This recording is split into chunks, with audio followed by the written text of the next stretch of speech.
Following the death of Muhammad and under his successors, known as caliphs, the Islamic religion spread throughout the Middle East, North Africa, and the Iberian Peninsula.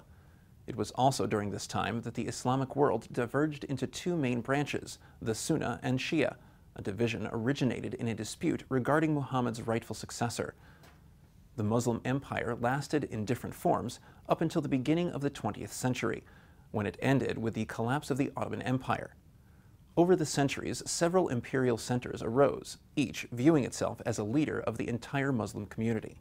During the years of expansion in early medieval times, the derogatory characterizations and descriptions of the Jews found in the Quran were expanded and amplified in Islamic sacred texts such as the Hadith, a collection of traditions containing sayings of the Prophet Muhammad, as well as in literature dealing with the life of the Prophet. At the same time, however, the traditions and policies stemming from the more tolerant attitudes were present as well. The vast territories that came under Islamic rule brought with them large numbers of non-Muslim groups and peoples. This diversity demanded a practical policy that would regulate the activities of non-Muslims and would ascribe a clear place to them. Members of monotheistic religions gained the status of zimmi, non-Muslims under protection of Muslim law.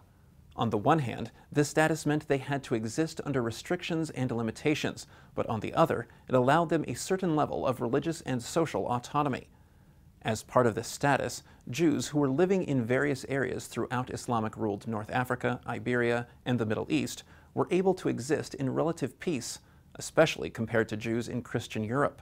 However, this relatively peaceful existence depended on their acceptance of their inferior status in society.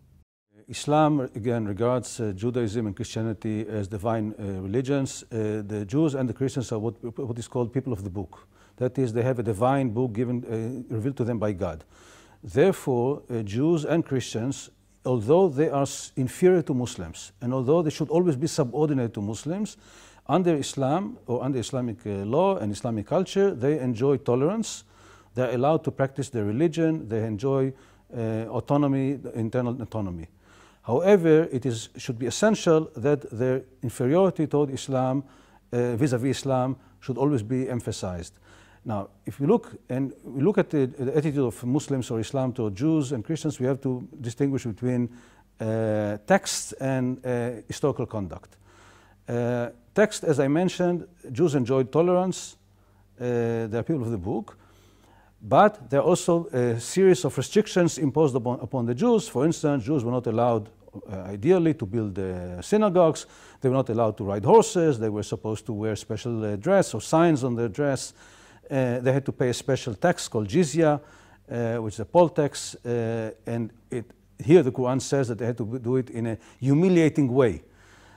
So textually, there is a very clear discrimination against Jews. In reality, we can see changing periods, and it depends on the place and time and historical circumstances.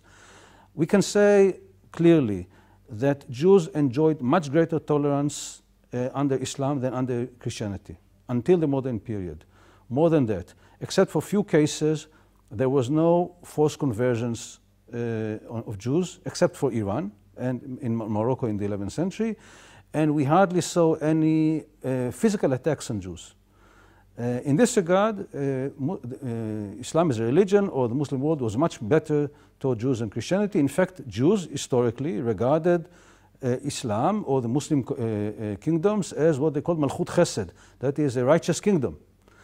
Jews emigrated from Christian countries to Islam. For instance, if we look at the 15th century, when there was the mass expulsion of Jews from Spain, the Ottoman Empire, the largest Muslim empire at the time, opened its gates to the Jews, welcomed the Jews, and tens of thousands of Jews moved to the Ottoman Empire, where they enjoyed great tolerance and autonomy. And Jews were very grateful to the Ottomans.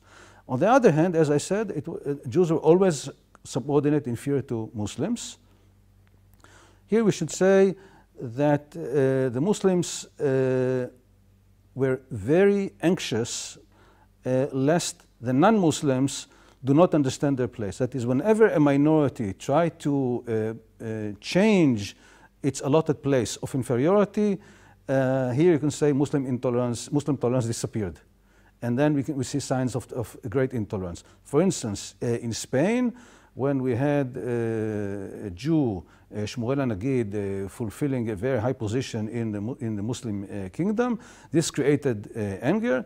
When he died and his son succeeded him, there were anti-Jewish riots which ended in a mass pogrom. That is, Jews should know their place.